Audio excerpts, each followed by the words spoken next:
هل تعلم كم تمثل الضرائب من دخلك السنوي؟ لماذا ندفع الضرائب؟ وكيف تتصرف الحكومات في كل هذه المبالغ؟ هل تخضع الشركات للجباية بنفس القدر؟ لماذا تختلف نسب الضريبة من بلد لآخر ومن فئة لأخرى؟ من يدفع أكثر، الأغنياء أم الفئة المتوسطة الدخل؟ ما هو التهرب الضريبي وكيف يمكن مقاومته؟ تابعونا في برنامج الجباية ببساطة، مجلة تتابع آخر أخبار الجباية في المنطقة والعالم. نبسط المفاهيم ونحلل بعمق ونستمع لآراء الخبراء. الجباية ببساطة، مجلة جبائية من أجل عدالة جبائية. مرحبا، أهلا بكم في هذا العدد الجديد من الجباية ببساطة، مجلة جبائية تنتجها شبكة العدالة الضريبية تاكس جاستس نتورك، يخرجها هشام بن عمارة ويقدمها لكم من استوديوهات إكسبرس FM في تونس وليد بن رحومة. نلتقي في الجباية ببساطة أسبوعيا في نفس هذا الموعد، كما يمكنكم متابعتنا عبر موقعنا الجباية-ببساطة.com، حيث تجدون آخر الأخبار والتحاليل الجبائية في المنطقة والعالم. الجباية ببساطة. تستمعون بعد قليل في الجباية ببساطة لما يلي. المقاربة هي بالأساس مقاربة ردعية. الهدف الأساسي منها ماهوش باش يكون الإدماج متاع الاقتصاد الموازي، لأن فما مقاربات أخرى أهم بكثير. أكثر منه هو تعبئة موارد الدولة. رصدنا تصريح إعلامي لممثل الشركة التي فازت في تونس وعلى موجات إكسبرس FM 4 أيام قبيل الفتح الرسمي. يعني هل من المعقول أن شركة تتحدث أنها اتفقت مع الدولة التونسية على اتفاق مبدئي، والفيديو موجود على صفحات إكسبرس FM، وبعد ذلك تنشر هناك طلبية؟ التهرب الضريبي ماهوش فقط في الناس اللي تقوم بتهريب البضائع من الحدود. شبهة محاماة لشركة بعينها بدليل تصريح ممثلها في تونس أنه كان قد تحصل على موافقة مبدئية بشراء التحاليل قبل أن تفتح طلب العروض بشكل رسمي وينشر على صفحة الصيدلية المركزية وصفحة الصفقات العمومية. كيف نجعل من الاقتصاد الموازي يساهم في التطور الاقتصادي والتنمية الاقتصادية في تونس والتنمية الاجتماعية أيضا. لماذا تم اختيار هذه الشركة تحديدا، علمه أن احنا قد نشرنا أن هذا المنتوج التحليل السريع لم يتحصل على الموافقة من وزارة الصحة الفرنسية قبل 15 ماي 2020. الجباية ببساطة، مجلة جبائية من أجل عدالة جبائية. نستهل أخبارنا المتفرقة من سلطنة عمان، والتي تنطلق في فرض ضريبة انتقائية بنسبة 50% على المشروبات المحلات بدءا من أول أكتوبر 2020. وتعرف المشروبات المحلات على أنها كل مشروب يحتوي على السكر أو مشتقاته أو محليات أخرى، كما تعد من المشروبات المحلات أي مركزات أو مساحيق أو مستحضرات يمكن تحويلها إلى مشروبات محلات. وتصنف منتجات العصائر وشراب الفاكهة ومشروبات الرياضيين ومشروبات القهوة والشاي المعلبة وشراب الشعير على أنها مشروبات محلات خاضعة للضريبة، فيما استثنت القائمة بعض المنتجات كعصائر الفاكهة والخضار الطبيعية بنسبة 100%، والحليب والألبان ومنتجاتها. يذكر أن السلطنة قد بدأت منذ ما يزيد عن السنة في فرض ضريبة انتقائية ب100% على 5 سلع هي التبغ ومشتقاته ومشروبات الطاقة والمشروبات الكحولية ولحم الخنزير، مقابل ضريبة ب50% على المشروبات الغازية.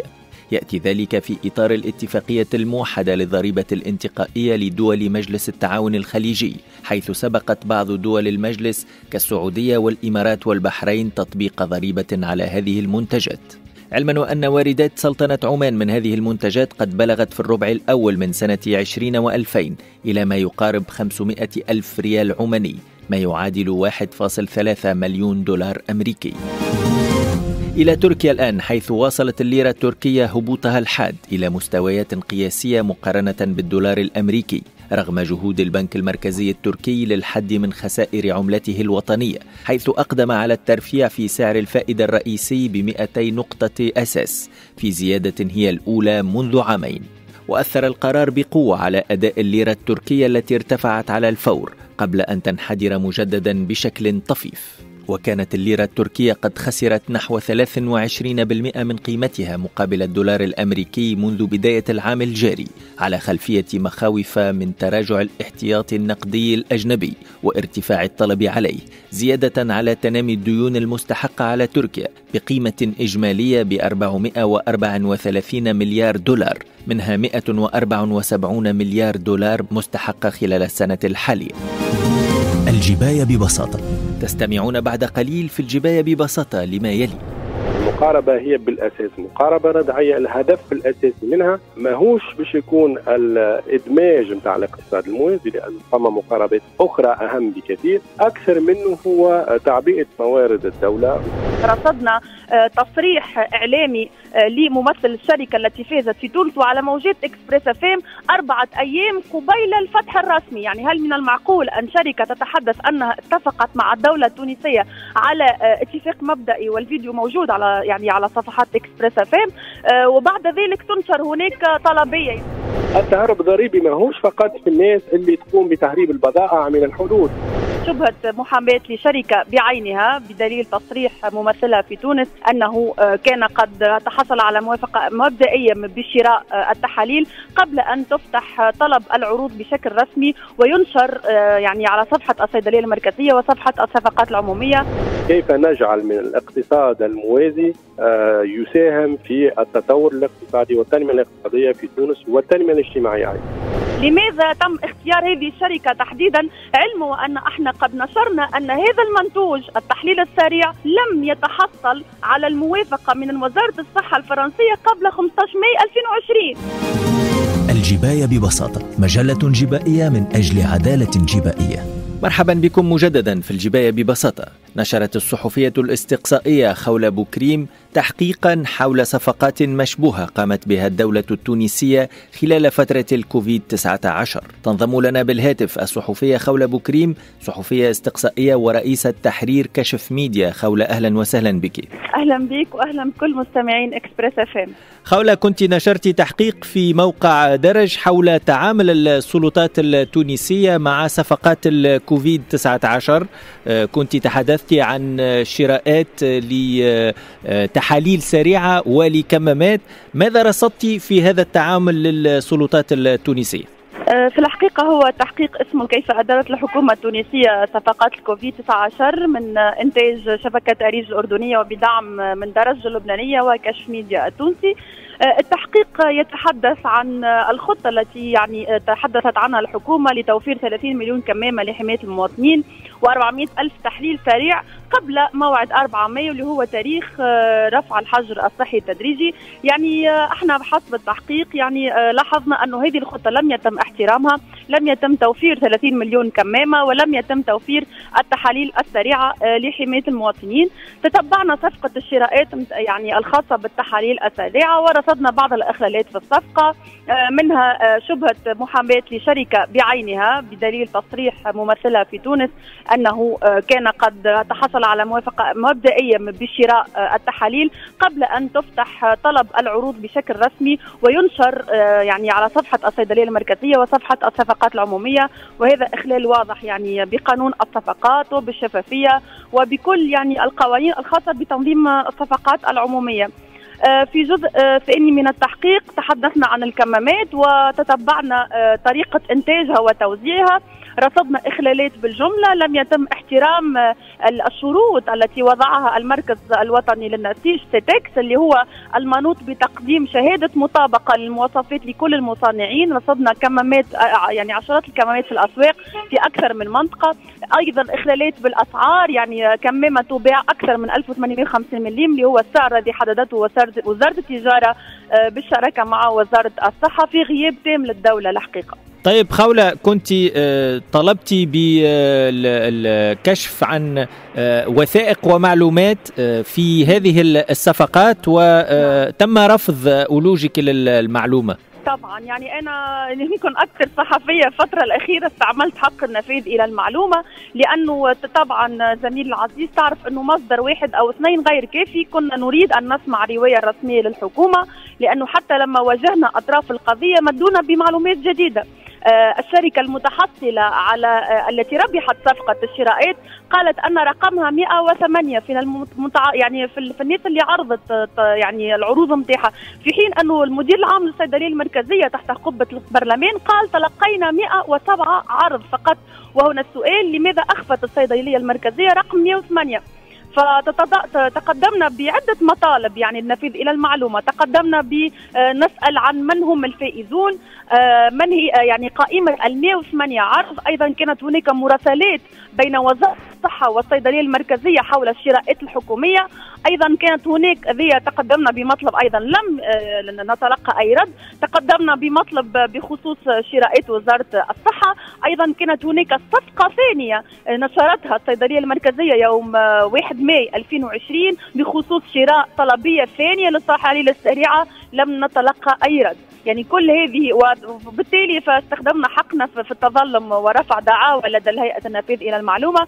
والغريب زميلي العزيز أن الصيدلية المركزية مدت بعض هذه الوثائق للهيئة لكنها لم تمدنا كصحفي. يعني وهنا نسأل: لماذا حجب المعلومة تحديدا على الصحفي إذا كانت هذه المعلومات لا تمس بالأمن القومي؟ وهنا يتيح لنا أكثر حتى نكمل يعني تحقيقنا وننشر وننير للرأي العام طريقة تعاطي الحكومة التونسية مع هذه الأزمة الصحية التي قلت شابه اختلالات، وذلك بالأدلة والوثائق. كنت تقدمت بقضية في هذا الإطار للنفاذ للمعلومة ضد الهياكل التي منعتك من ذلك. في التحقيق كذلك خولة، هناك الأجال التي فتحت فيها طلب عروض الاستشارة الدولية والتي كانت في 4 أيام فقط، ومنها يومي عطلة أيام السبت والأحد.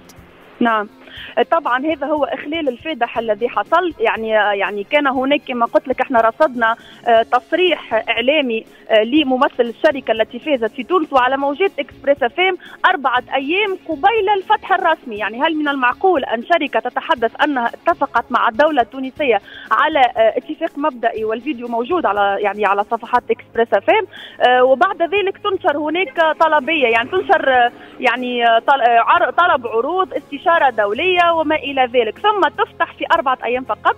وقد رصدنا إشعار لدى الهيئة الوطنية لمكافحة الفساد.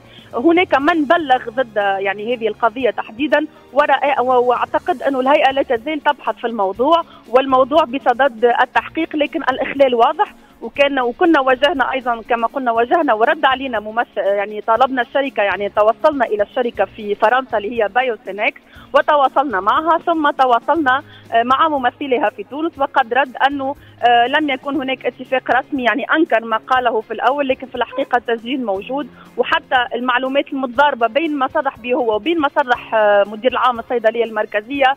يعني هنا نطرح تساؤلات عديده حول الشفافيه. طيب نقطه اخيره خولة حول عادة فيما يخص طلب عروض الاستشارات الحكومية، هناك مبالغ لا يمكن تجاوزها في هذه العروض. الملاحظ أن طلب العروض فيما يخص 400 ألف تحليل سريع الرقم ضخم، والمبلغ كذلك أكثر من المبلغ المسموح به لهذه الاستشارات. طبعا يعني حسب الخبير في الصفقات العمومية شرف الدين اليعقوبي كنا قد تواصلنا معه، قال أنه من غير المعقول أن يتم إبرام صفقة بهذه السرعة من 108 عارض. زميلي العزيز، يعني كان هناك وفرة في هذه التحاليل السريعة لم تكن صحيحة. لماذا تم اختيار هذه الشركة تحديدا، علمه أن احنا قد نشرنا أن هذا المنتوج التحليل السريع لم يتحصل على الموافقة من وزارة الصحة الفرنسية قبل 15 ماي 2020. يعني هو نفس المنتوج الفرنسي لم يتم يعني الموافقة على إنتاجه أو تصنيعه أو بيعه بدقة في فرنسا قبل ماي، في حين أن الدولة التونسية أبرمت صفقة مع هذه الشركة منذ أوائل أبريل. وهذا إخلال واضح. يعني إذا كانت وزارة الصحة الفرنسية يعني وحطينا الوثائق التي تحصلنا عليها يعني لم تعطي يعني إشارة أو لم تعطي كما نقولوا تأشيرة لهذا المنتوج حتى يوزع في فرنسا على أراضيها، فكيف للدولة التونسية أن تضحي بصحة التونسيين وتشتري منتوج لم يتم الترويج في بلده بعد؟ يعني هذا هو الإخلال أصلا الذي يطرح تساؤلات عدة حول هذه الصفقة. طيب هل هناك تفاعل من جهات رسمية بعد نشر هذا التحقيق خولة؟ لا، جهات رسمية لا، الحقيقة لم يتصل بي أحد. أنا في انتظار البث في هيئة النفاذ المعلومة، يهمني جدا أن أتحصل على المعلومات حتى أقارن ما تحصلت عليه يعني ما جمعناه يعني من المعلومات وما لدى وزارة يعني الصحة ولدى يعني ما بلغني أنا وزارة الصحة لم ترد أصلا يعني على هيئة التنفيذ إلى المعلوم.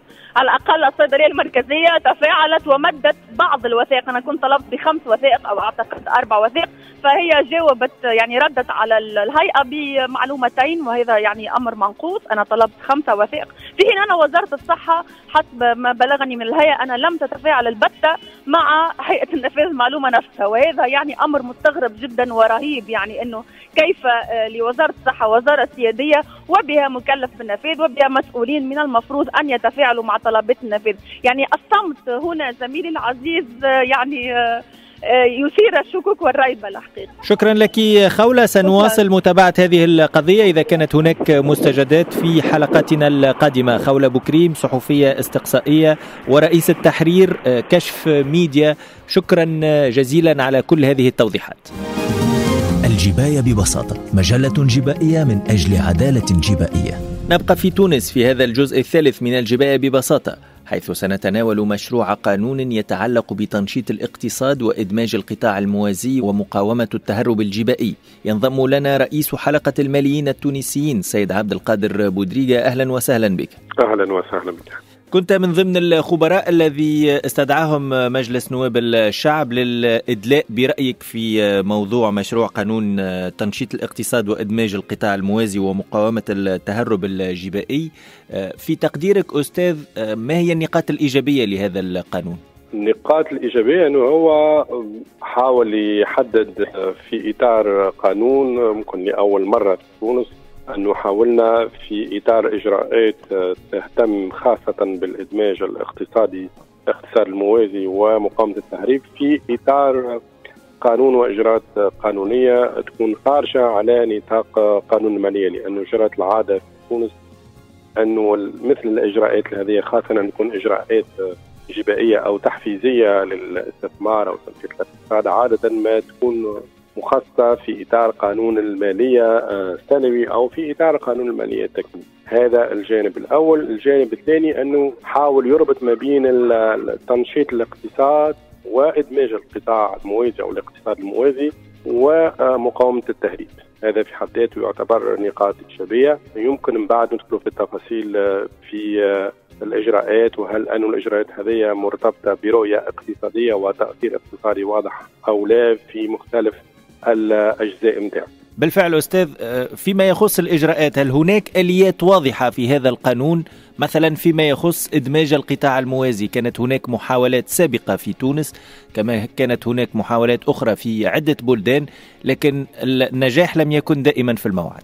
وأنا أتصور أنه حتى المقترح اللي جاي في القانون هذا ما هوش باش يكون عنده الفعالية المطلوبة والنجاعة المطلوبة. مبدئيا بالنسبة لتسمية القطاع الموازي هو فيها إشكال، ما نحكيوش على قطاع موازي، نحكيو أكثر منذ مدة توا حتى على مستوى المؤسسات الدولية والشركاء الدوليين نحكيو على اقتصاد موازي، ما نحكيوش على قطاع موازي. الاقتصاد الموازي أشمل بكثير من أنه تحطه في قطاع. هذا الجانب الأول. الجزء الثاني أنه المقاربة واللي هي حاولت تربط ما بين الاقتصاد الموازي وبين التهريب هي مقاربة في رأيي منقوصة لأنه فقط تعتمد على جانب واحد من تحليل أسباب وجود الاقتصاد الموازي اللي هو الجانب الانعكاس الاقتصادي على ميزانية الدولة وعلى الموازنات العمومية. كي ترى في الإجراءات المقترحة في الاقتصاد الموازي أو في مقاومة التهرب الضريبي كلها إجراءات ردعية، يعني المقاربة هي بالأساس مقاربة ردعية. الهدف الأساسي منها ما هوش باش يكون الإدماج متاع الاقتصاد الموازي، لأن فما مقاربات أخرى أهم بكثير أكثر منه هو تعبئة موارد الدولة، وهذا هو وجه الاختلاف.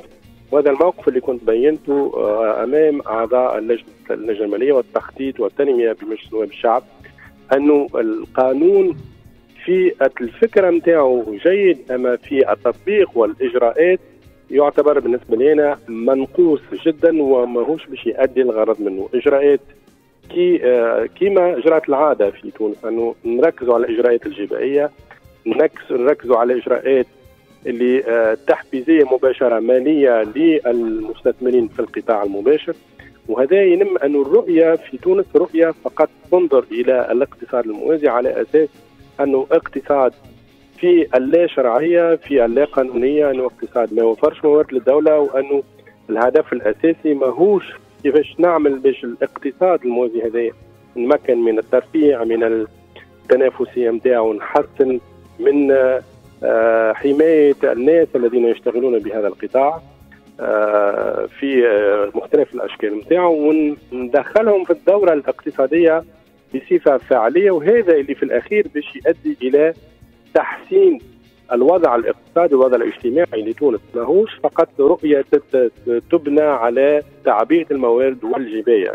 تقريب كل الإجراءات اللي جات في القانون إجراءات مباشرة تم فيما يهم إدماج القطاع الموازي والاقتصاد الموازي والمقاومة الكهربائية، إجراءات ردعية تهم فقط وبالأساس الجباية، وإعطاء إمكانيات أكثر للمراقبة الجبائية من أجل تحصيل المواد. هذه مقاربة قديمة جدا للإدماج الاقتصاد ولمقاومة التهرب، وليس بإمكانها أن تفي بالغرض اللي هو كيف نجعل من الاقتصاد الموازي يساهم في التطور الاقتصادي والتنمية الاقتصادية في تونس والتنمية الاجتماعية أيضا. طيب أستاذ عبد القادر بودريقة رئيس حلقة الماليين التونسيين، في ظل غياب أرقام دقيقة فيما يخص القطاع الموازي، البعض يتحدث عن ثلث الاقتصاد التونسي هو اقتصاد موازي، البعض يتحدث عن أكثر من نصف الاقتصاد التونسي هو في الاقتصاد الموازي.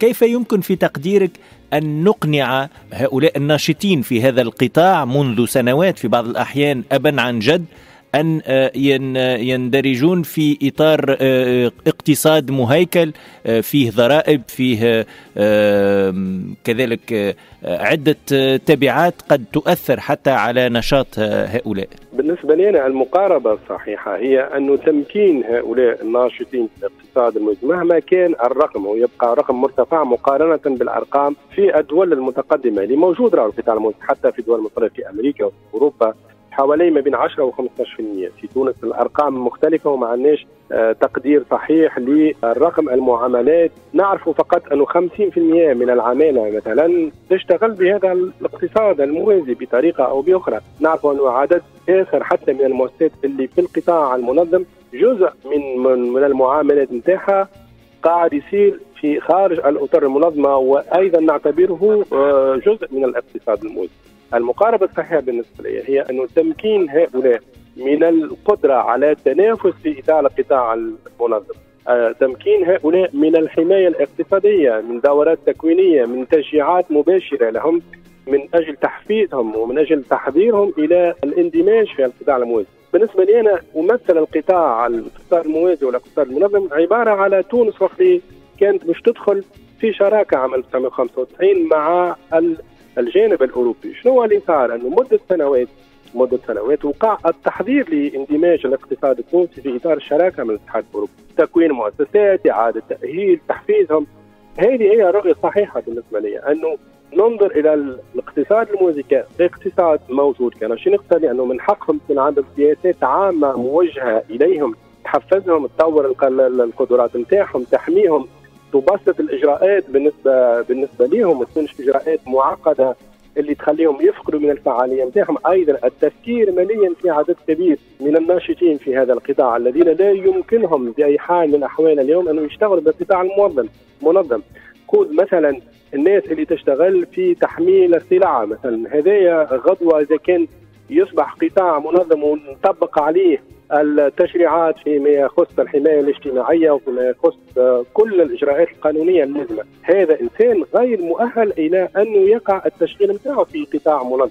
إذن التفكير بالأساس هو كيف نجعل هذا الاقتصاد الموازي يندمج في الاقتصاد المنظم وينظم نفسه أمام نعطيها القدرات من هيئة، مش فقط يقوم بإجراءات ردعية اللي هي لازمة من بعد في مرحلة ثانية، ومش فقط أنه نركز على الإجراءات الجبائية وتسهيل الإجراءات الجبائية. ماهوش هذا الأساس علاش موجود هذا القطاع وهذا الاقتصاد الغير مهيكل أو الغير منظم. الفكرة متاعي أنه تفكير جدي في سياسات عامة موجهة مباشرة إلى هذا القطاع، مش اعتبار هذا القطاع كأنه دخيل ولا كأنه جرثومة في المجتمع يجب القضاء عليه. طيب، غير بعيد عن القطاع الموازي نتحدث عن في نفس هذا القانون عن مقاومة التهرب الجبائي. كذلك كانت هناك محاولات سابقة لمقاومة التهرب الجبائي وكلها بأت بالفشل. في تقديرك ما الذي يمكن أن يغير المصير في هذه المرة؟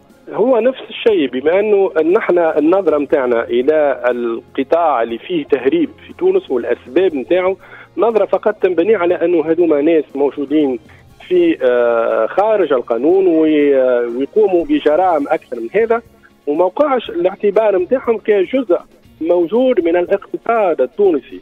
التهرب الضريبي ما هوش فقط في الناس اللي تقوم بتهريب البضائع من الحدود، التهرب الضريبي ايضا في الناس اللي تورد بصفه عشوائيه واللي تمر حتى بالاطر القانونيه. التهرب الضريبي ايضا وقت يجينا سلع من الخارج من مواطنين بالخارج وتدخل الى تونس من غير ما تدفع الضرائب نتاعها، ولو انه في قانون يحدد السقف الاعلى لتوريد السلع من الخارج حتى بالنسبه للمواطنين بالخارج. يعني هو اشمل بكثير، ما هوش فقط قضيه اجرام او قضيه خروج عن القانون. المعالجه الصحيحه هي التعرف والتركيز على الاسباب الصحيحه اللي تخلي اليوم ثم تهرب ضريبي، وانه نساعد الناس هذم نكون عندي مقاربه، بالاضافه الى الاجراءات الردعيه اللي هي من الاكيد غير كافيه، بالاضافه الى الاجراءات انه نخفض من الجبايه ومن مستوى ونسب الجبايه والاداءات اللي يقع توظيفها.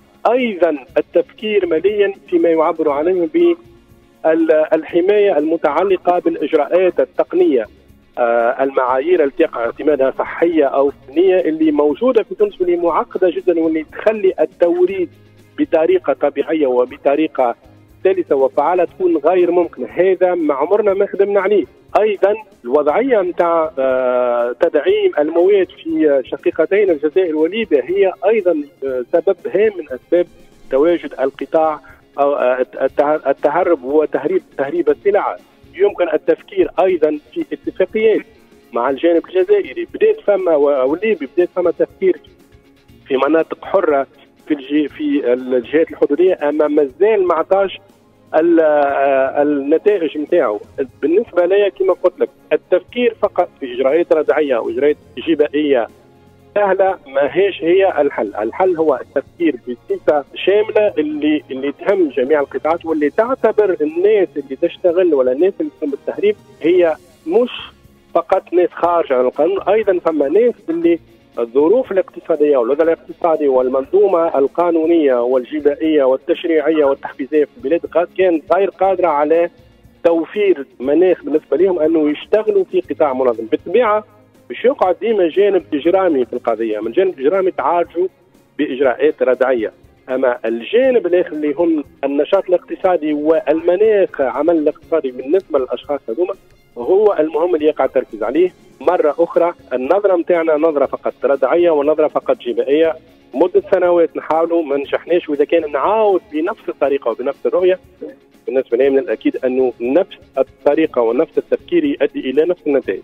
لو ألخص كلامك أستاذ عبد القادر بودريقة رئيس حلقة الماليين التونسيين، هذا القانون يمكن أن يلقى نجاح لو يتم إجراء بعض الإجراءات التحفيزية وعدم الاقتصار على الإجراءات الردعية. لا مش هذا فقط، أنا بالنسبة لي أنه طريقة إنتاج القوانين التشريعية اللي تم الشأن الاقتصادي يجب تغييرها، يجب الخروج بالأساس من رؤية واضحة يكون فيها جانب قيادي ليدرشيب نتاع المشرع ونتاع صاحب القرار العمومي اللي يكون واضح عنده رؤية تبنى على نظريات اقتصادية ومنوال إجراءات وإيجاد حلول تبنى على الإشكاليات الحقيقية مش فقط على إجراءات تكون إجراءات في حد ذاتها إجراءات طيبة، أما ما هيش موجودة في إطار رؤية واضحة وفي إطار تمشي منظم يرتكز على منوال اقتصادي ونظريات اقتصادية واضحة في هذا المجال. العديد من الناس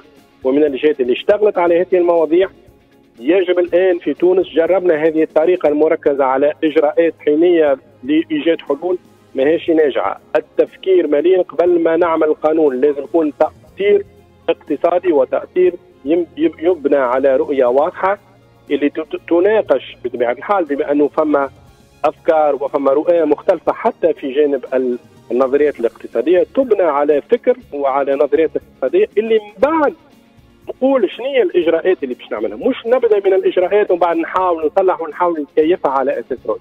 واضح. جزيل الشكر لك سيد رئيس حلقة الماليين التونسيين عبد القادر بودريغا. موضوعنا كان مشروع القانون المتعلق بتنشيط الاقتصاد وإدماج القطاع الموازي ومقاومة التهرب الجبائي، والذي يناقشه حاليا مجلس نواب الشعب في تونس. الجباية ببساطة، مجلة جبائية من أجل عدالة جبائية. بهذا نكون قد وصلنا لنهاية هذه الحلقة من الجباية ببساطة. شكرا على انتباهكم وتفاعلكم. نلتقي الأسبوع القادم. إلى اللقاء. الجباية ببساطة، مجلة جبائية من أجل عدالة جبائية.